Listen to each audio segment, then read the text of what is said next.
तो हेलो दोस्तों, क्या हाल है आप सबके। तो इंसान की क्यूरियोसिटी उससे क्या क्या नहीं करवाती, जिसकी वजह से कभी उसे अनजान दुनिया में जाना पड़ता है तो कभी किसी ऐसी मुसीबत को मोल ले लेता है जिसकी कीमत बाकी सबको चुकानी पड़ती है। और हमारी आज की मूवी में भी कुछ ऐसा ही दिखाया गया है कि कैसे एक अनजान प्लेनेट पे एक एस्ट्रोनॉट की गलती की वजह से बाकी सबको अपनी जान से हाथ धोना पड़ता है। तो चलिए जल्दी से शुरू करते हैं इस मूवी की एक्सप्लेनेशन को, जिसका नाम है ऐश। तो मूवी की शुरुआत में हमें रिया को दिखाया जाता है जो कि बेहोश पड़ी होती है, और जब वो होश में आती है तो उस जगह का एआई बताता है कि सिस्टम फेल हो चुका है, उसे स्टैंड बाय पे लगाने के लिए सिस्टम को रिबूट करना होगा। जिसके बाद रिया खुद को संभालते हुए आगे बढ़ने लगती है, और इस जगह पे हमें ये भी पता चलता है कि रिया की याददाश्त भी चली गई है, यानी उसके पास उसकी पास्ट की कोई भी मेमोरी नहीं है। वहीं रास्ते में आगे बढ़ते हुए रिया को दीवारों पे खून के निशान दिखाई देते हैं, जैसे कि इस जगह कुछ बहुत ही बुरा हुआ हो। वहीं उसे एक एस्ट्रोनॉट की लाश भी मिलती है जिसे किसी ने चाकू मार के मार डाला था। जिसके बाद रिया सिस्टम को रिबूट करती है जिससे कि वहाँ का लाइफ सपोर्ट सिस्टम शुरू हो जाता है। उसके बाद रिया उस जगह से बाहर निकलती है तो वो देखती है कि वो किसी अनजान प्लेनेट पे है, और वो इस वक्त एक बेस के अंदर रह रही थी, जहाँ उस बेस के बाहर भी हमें कई सारी लाशें पड़ी दिखाई जाती हैं। और अब क्योंकि यहाँ पे रिया की याददाश्त नहीं है तो वो आगे बढ़ कर के और जानकारी हासिल करना चाहती है, जहाँ उस ग्रह के आसमान में उसे एक अजीब सी चीज़ नज़र आती है। अब ये क्या है इस बारे में इस मूवी के अंदर नहीं बताया गया, पर तभी अचानक से वहाँ पे रिया का सांस लेना मुश्किल हो जाता है और वो किसी तरह से खुद को संभालते हुए बेस के अंदर वापस आती है, जहाँ उसे पास्ट के भयानक विजन्स आते हैं। और इन्हीं खतरनाक विजन्स के बीच उसे एक और विजन आता है जहाँ वो अपने क्रू मेंबर्स के साथ होती है, और इस जगह ये लोग बात कर रहे होते हैं कि इस ग्रह पे सबसे पहले कौन बाहर निकलेगा, यानी कौन सबसे पहले इस ग्रह पे अपना कदम रखेगा। और इस जगह ये सब काफी खुश होते हैं। जिसके बाद कहानी वापस प्रेजेंट में आती है, जहाँ रिया की हालत ठीक नहीं, जिसके बाद उसे कुछ मेडिकल बैज मिल जाते हैं जिसे लगाकर उसकी हालत में कुछ सुधार आता है। वहीं बेस का एआई बताता है कि बेस की तरफ कोई और भी आ रहा है, तो रिया हाथ में चाकू लेके किनारे छुप जाती है और साइड से दरवाजा खोल देती है, जिससे कि एक इंसान अंदर आता है। पर तभी रिया चाकू लेकर उस पर हमला कर देती है, जहां वो आदमी बताता है कि वो ब्रायन है, जो कि उसी के क्रू का एक मेंबर है, और वो ऊपर स्पेस में ऑर्बिटल में रहता है, और वो यहाँ रिया के ही एसओएस सिग्नल पे आया था, जिसमें उसने कहा था कि क्लार्क को किसी तरह का इन्फेक्शन हुआ है और वो सबको जान से मार देना चाहती है। जिसके बाद ब्रायन रिया से पूछता है कि यहाँ पे क्या हुआ, जिसके जवाब में रिया कहती है कि उसे कुछ नहीं पता। जब यहाँ पर वो होश में आई तो इस जगह जितने भी लोग थे वो मारे जा चुके थे। हालांकि इस जगह ब्रियान रिया के ऊपर भरोसा नहीं करता, क्योंकि अभी अभी उसने लगभग ब्रियान को जान से मार ही डाला था। जिसके बाद ब्रियान एक एमएसडी बॉट के जरिए रिया की पूरी जांच करता है, जहां वो बताता है कि उसकी दिमाग में सूजन आई है जिसकी वजह से उसकी याददाश्त चली गई है, और साथ ही वो इनके मिशन के बारे में भी बताता है कि कैसे अर्थ ओवर पॉपुलेट होकर के अब तबाही के कगार पे है। जिसके बाद वहाँ से 7 मिशन निकले, एक के बाद एक 7 मिशन किए गए, लेकिन 7 में से 6 फेल रहे, पर हमारा 7वां मिशन वो कामयाब रहा है, क्योंकि इन्हें ये प्लेनेट मिल गया जो कि इंसानों के जीने लायक था, यानी कहीं ना कहीं इनका ये मिशन कामयाब रहा था। जिसके बाद ब्रायन रिया से पूछता है कि तुम्हारे पास तुम्हारी स्किल के बारे में तो कोई ना कोई नॉलेज होगी ही, जिसके जवाब में रिया कहती है कि उसे उसके बारे में कुछ भी नहीं याद। जिसके बाद ब्रायन रिया को अर्थ की कुछ वीडियोस दिखाकर उसकी याददाश्त वापस लाने की कोशिश करता है। जिसके बाद रिया बेस में पड़ी लाशों को एक एक करके बाहर डालती है, पर यहाँ भी उसे पास्ट के भयानक हेलुसिनेशन परेशान करते हैं। और इसी बीच ये लोग क्लार्क के बारे में भी बात करते हैं, जहाँ रिया ये बताती है कि उसने क्लार्क को उसका स्पेस सूट पहन करके बेस से बाहर जाते हुए देखा, और इन्हें उसे ढूंढना होगा क्योंकि वही बता सकती है कि इस जगह पे आखिर क्या हुआ। जिसके बाद रिया वापस बेस के अंदर आती है, जहाँ ब्रायन रिया से कहता है कि इस जगह का ऑक्सीजन जल्दी खत्म होने वाला है, जिसकी वजह से हम लोगों को यहाँ से जल्द निकलना होगा। इस जगह पे जो कुछ भी हुआ उसकी जानकारी हम लोग वापस आके लेंगे। जिसके बाद ब्रायन रिया को बताता है कि यहाँ से निकलने के लिए लैंडर और स्पेस स्टेशन का एक सीधी लाइन में होना जरूरी है, और तभी ये लोग यहाँ से निकल सकते हैं, और इनका अगला लाइनअप 12 घंटे बाद होगा। लेकिन तभी इनका एआई बताता है कि इनकी ऑक्सीजन खत्म हो रही है, जो कि सही नहीं था, क्योंकि यहाँ ब्रियान के हिसाब से इनके पास इतनी ऑक्सीजन थी कि ये लोग यहाँ 12 घंटे से ज़्यादा टाइम तक सरवाइव कर सकते थे, जिसका मतलब था कि इस जगह पे कहीं से तो ऑक्सीजन लीक हो रही थी। जिसके बाद ये लोग उस लीकेज को ढूंढने लगते हैं और रिया उस जगह को ढूंढ भी लेती है। जिसके बाद रिया उस जगह तक पहुँचती है और उस लीकेज को बंद कर देती है, लेकिन तब तक कि इनकी 30% ऑक्सीजन खत्म हो चुकी थी। ब्रायन यहाँ पे ज्यादा देर टिकना नहीं चाहता था, यानी वो इस जगह से जल्दी निकलना चाहता था। वहीं रिया इस जगह रुक करके अपने सवालों के जवाब ढूंढना चाहती थी। जिसके बाद रिया अपने कमरे में आराम कर रही होती है, तभी उसे अर्थ का एक विजन आता है जहाँ उसके सामने केविन होता है और इन दोनों के बीच में एक गहरी टनल जैसी चीज थी जो कि पूरी तरह से मैकेनाइज्ड थी। जहाँ पे केविन उससे कहता है कि रिया दर्द होता है, पर तभी रिया उठ जाती है और उसे एक ड्रोन दिखाई देता है। और जब वो उसकी जांच उसी एमएसडी बॉट से करती है तो उस ड्रोन की मेमोरी के अंदर रिया को एक वीडियो मिलता है जहां ये सारे लोग एक साथ किसी जगह पर जा रहे थे, जिसकी जानकारी इन्हें ब्रायन ने दी थी। और कुछ देर बाद ये वहां पहुंच भी जाते हैं जहां इन्हें किसी तरह की एडवांस सिविलाइजेशन का स्ट्रक्चर मिलता है। और इस जगह पे वो टनल भी होती है जो हमने रिया के विजन में देखी थी। और यहाँ पे ये टेक्नोलॉजी पूरे ग्रह को टेराफॉर्म करने का काम कर रही थी, यानी इस ग्रह का जितना भी एटमॉस्फेयर था वो नेचुरल नहीं था, बल्कि वो इस टेक्नोलॉजी के जरिए बनाया गया था। जहाँ उस टनल की गहराई मापने को इनके क्रू का एक मेंबर उसके अंदर एक पत्थर फेंक देता है और गिनती गिनने लगता है, पर कुछ ही सेकंड के बाद वो पत्थर एक एनर्जी के साथ वापस आता है और सीधा उस एस्ट्रोनॉट की खोपड़ी में घुस जाता है, जिससे कि उसकी वहीं मौत हो जाती है। जिसके बाद उस टनल से एक एनर्जी का तूफान निकलने लगता है जो कि इस पूरे ग्रह पर अलग अलग जगहों से निकल रहा था, यानी इस ग्रह पे ये चीजें सैकड़ों या करोड़ों के हिसाब से बनी हुई थी। जिसके बाद रिया होश में आती है और जाके ब्रायन से बात करती है और उससे बताती है कि तुम्हें सब कुछ पता था कि हम लोग कहाँ जा रहे हैं, पर फिर भी तुमने इस बात को छुपाया। जिसपे ब्रायन ये कहता है कि मुझे सिर्फ इतना पता था कि तुम लोग किसी तरह के मिशन पे गए हो, पर हमारा कनेक्शन टूट गया था, तो इससे ज्यादा मुझे कुछ नहीं पता। लेकिन रिया कहती है कि तुम्हें पता था कि इस जगह का एटमॉस्फेयर वो नेचुरल नहीं है बल्कि बनाया गया है, और तुम्हें वो टेक्नोलॉजी चाहिए थी जिसकी वजह से सबकी मौत हुई। जहां पर ब्रियान कहता है कि उन्होंने इस मिशन के लिए काफी सारा संघर्ष किया और कई सारी कुर्बानियां दी और ये यहाँ से ऐसे ही नहीं जा सकते। जहाँ ब्रियान एलियन टेक और एलियन लाइफ के बारे में अर्थ के ऊपर जानकारी भेजना चाहता था, जहाँ वो रिया से जगह से जल्द निकलने को कहता है। हालांकि रिया अभी भी इस जगह से जाने को मना करती है। वो कहती है कि हमें कुछ देर और रुकना चाहिए, शायद मेरी पूरी मेमोरी वापस आ जाए। लेकिन ब्रायन नहीं मानता और उसे काफी समझाता है कि देखो अभी हमारा यहाँ से जाना जरूरी है, लेकिन हम यहाँ पर वापस आएंगे और पता जरूर करेंगे कि यहाँ पे क्या हुआ।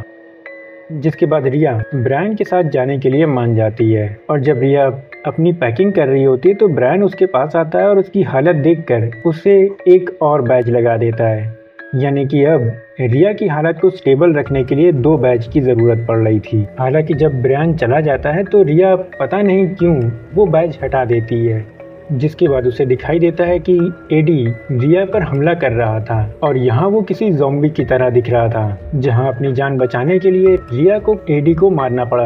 और इसी भयानक विजन के साथ रिया जगती है और सीधा ब्रायन को बताने जाती है कि इस जगह पे सिर्फ क्लार्क इन्फेक्टेड नहीं थी, बल्कि सारे के सारे लोग इन्फेक्टेड हो गए थे। पर बाहर निकलने पे उसे क्लार्क मिलती है, जिसे देखकर रिया छुपने जाती है। पर जिस जगह वो छुपने जाती है वहाँ पर उसे ब्रायन की डेड बॉडी मिलती है, जिसे किसी ने बुरी तरह से मारा था। जिसके बाद रिया एक फ्लेम गन लेकर बाहर आती है, पर तभी अचानक क्लार्क उस पर हमला कर देती है।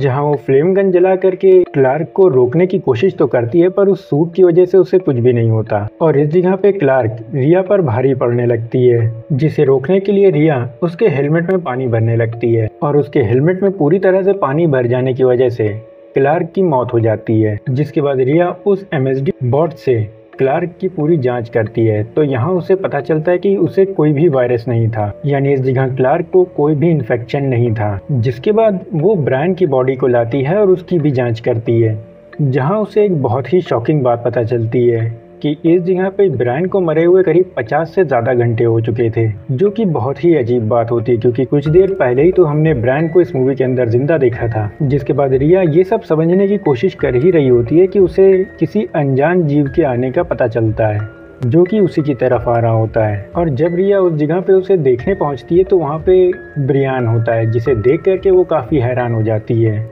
कि आखिर यहाँ पे चल क्या रहा है। हालांकि कुछ देर बाद रिया को समझ में आ जाता है कि यहाँ पे हो क्या रहा है, और वो कहती है कि असल में ब्रायन ही वायरस है। यानी इस जगह हम लोगों ने जितना भी अभी तक की ब्रायन को देखा वो सिर्फ रिया का एक इल्यूजन था। जिसके बाद सामने खड़ा ब्रायन बताता है कि वो रिया का ही हिस्सा है। जिसके बाद वो रिया को पूरा इंसिडेंट याद दिलाता है। तो ये लोग जब उस जगह से वापस आते हैं जहां इनका एक साथी मारा गया था, तो वहीं से इनके साथ एक वहां का कोई जीव भी आ गया था जो कि बड़ा ही अजीब सा दिख रहा था, किसी तरह के गुई मटेरियल जैसा, जो कि आकर के इनके सिस्टम को भी खराब कर देता है। यानी कि ये जीव काफी इंटेलिजेंट भी था। वहीं हम किसी को स्पेस से इनकी ओर आते हुए देखते हैं जो कि ब्रायन होता है, और वो आकर के इनसे सारी बात पूछता है। जिसके बाद ये लोग उसे सब कुछ बताते हैं। जिसके बाद इनका लीडर एडी यहाँ से निकलने की सोचता है, क्योंकि ये बहुत ही अजीब सी लाइफ फॉर्म इनके पूरे बेस पे बहुत ही तेजी के साथ फैलती जा रही थी, और ये इन्हें कोई नुकसान न पहुंचा दे उससे पहले ये सब इस बेस और इस प्लेनेट से बाहर निकलने का सोचते हैं। हालांकि इस जगह रिया ऐसा नहीं चाहती थी, वो इस जगह रुक इस एलियन लाइफ फॉर्म की पूरी जांच करना चाहती थी,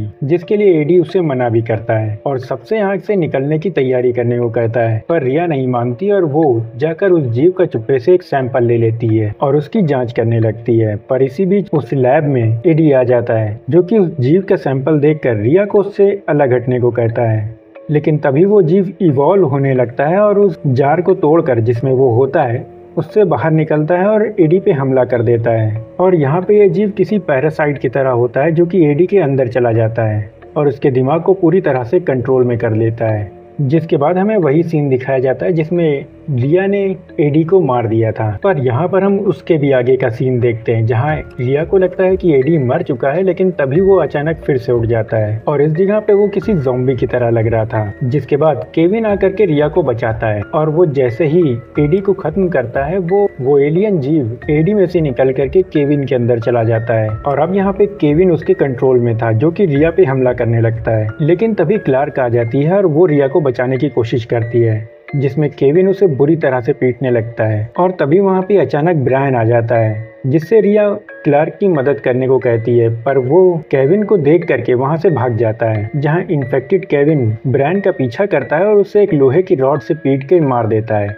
वहीं रिया क्लार्क को उस बेस से बाहर निकाल देती है और लैंडर की तरफ भेजती है और खुद वहीं केविन का सामना करने के लिए रुकती है, जहाँ केविन उससे आवाज़ बदल के बात करता है, लेकिन रिया उसकी चाल को समझ जाती है और जैसे केविन उस पर हमला करने आगे आता है वो चाकू सीधा उसकी छाती में घुसेड़ देती है। लेकिन तभी वो एलियन जीव मरते हुए केविन के शरीर से निकल के रिया के शरीर में चला जाता है। यानी इस पूरी मूवी में जो इन्फेक्टेड था वो कोई और नहीं बल्कि रिया थी। जिसके बाद सीन वापस प्रेजेंट में आता है, जहाँ ये एलियन पैरासाइट रिया को बताता है कि उन्होंने रिया को चुना है इंसानों के बारे में ज्यादा से ज्यादा जानकारी पाने के लिए। यानी कि ये एलियन जीव किसी हाइव माइंड के जरिए एक दूसरे से कनेक्टेड थे, यानी किसी के साथ भी कुछ भी होगा तो उसके बारे में सबको पता चल जाएगा। और यहाँ वो ये भी कहते हैं कि इंसानों ने अपने ग्रह को बर्बाद कर दिया और अब वो इस ग्रह के साथ भी वही करना चाहते हैं, पर ये लोग ऐसा होने नहीं देंगे, वो इंसानों को ही खत्म कर देंगे। जिसके बाद रिया इस जीव से मुकाबला करने का सोचती है, जहां वो उस MSD बॉट का इस्तेमाल करती है, जो कि रिया के शरीर में वायरस को डिटेक्ट करके उसे उसके शरीर से बाहर निकाल लेता है। लेकिन कहानी अभी भी खत्म नहीं होती, क्योंकि ये जीव फिर मरे हुए ब्रायन की बॉडी में चला जाता है और एक भयानक मॉन्स्टर की शक्ल ले लेता है, जहाँ इसके कई सारे बड़े बड़े टेंटिकल्स भी होते हैं, जिससे कि ये रिया पर हमला करता है। जहां इस पर रिया कई सारी चीज़ों से हमला करती है, पर इसे किसी भी चीज़ से कुछ नहीं होता। आखिर में रिया के हाथ में फ्लेम गन मिल जाती है, जिससे कि वो इस जीव को मार देती है या फिर कुछ देर के लिए रोक देती है। जिसके बाद वो लैंडर की तरफ जाती है और इस प्लेनेट से निकल जाती है। जिसके बाद हमें एक पोस्ट क्रेडिट सीन भी दिखाया जाता है, जिसमें इस ग्रह के ऊपर जो स्पेस स्टेशन था उसके ऊपर भी कई सारे टेंटिकल्स बने हुए दिखाई देते हैं। यानी रिया के जरिए वो जीव स्पेस स्टेशन पे भी पहुंच गया होगा या फिर उसका कोई और टुकड़ा, जिसकी वजह से ये पूरा स्पेस स्टेशन इस जगह पे बर्बाद हो गया था और ये मूवी यहीं खत्म हो जाती है। तो गाइज ये था ऐश मूवी का एक्सप्लेनेशन वीडियो। हालांकि इस मूवी को लेके कुछ सवाल हैं, जैसे कि आखिर वो एलियन पैरासाइट अर्थ पे क्यों आना चाहता था, जिसका जवाब ये हो सकता है कि वो अर्थ पर आकर के पूरी अर्थ को डिस्ट्रॉय कर सके, क्योंकि इस मूवी में उसने कहा भी था कि वो लोग अर्थ को तबाह कर देंगे और इंसानों को भी खत्म कर देंगे। और इसके अलावा इस ग्रह पे बनी उस टेक्नोलॉजी की बात करें तो वो इस पूरे ग्रह पे बनी हुई थी, या फिर कहा जाए कि ये पूरा ग्रह ही एक मैकेनाइज्ड ग्रह था, जो कि सिर्फ ऊपर से दिखने में ही नेचुरल लग रहा था। और जहाँ इस मूवी में बताया गया है कि 7 मिशन में से 6 फेल हो गए थे, तो इस जगह पे कहीं ना कहीं रिया का भी मिशन फेल हो गया था, क्योंकि इंसान इस ग्रह पे रह नहीं सकते। और अगर कहीं बाई चांस कोई एलियन जीव उसके साथ धरती पे पहुंच गया होगा, तब तो फिर और भी बड़ा ब्लंडर हो जाएगा। इसके अलावा अगर बात करें कि इस जीव ने इन लोगों पर हमला क्यों किया, तो इसकी वजह ये हो सकती है कि जब उसने एडी को टेक ओवर किया तो उसे इंसानों के बारे में पूरी जानकारी मिल गई कि अर्थ पे इंसानों ने क्या क्या किया और अब पूरी अर्थ डिस्ट्रक्शन के कगार पे खड़ी है। तो उन्होंने सोच लिया कि अगर ये लोग यहाँ आ गए तो ये हमें ख़त्म कर देंगे, तो उससे अच्छा है कि हम ही जा करके इन्हें ख़त्म कर दें। तो बस गाइस, ये वीडियो यहीं तक। आपको ये वीडियो कैसा लगा मुझे कमेंट में ज़रूर बताना। वीडियो पसंद आया हो तो लाइक करना, चैनल पे नए हो तो सब्सक्राइब ज़रूर करना। और हाँ, मैंने वाइवेरियम नाम की एक मिस्ट्री मूवी एक्सप्लेन की हुई है, तो जा करके इस मूवी को ज़रूर चेकआउट करना। तो अब मैं सुफियान इजाज़त चाहता हूँ। Good luck.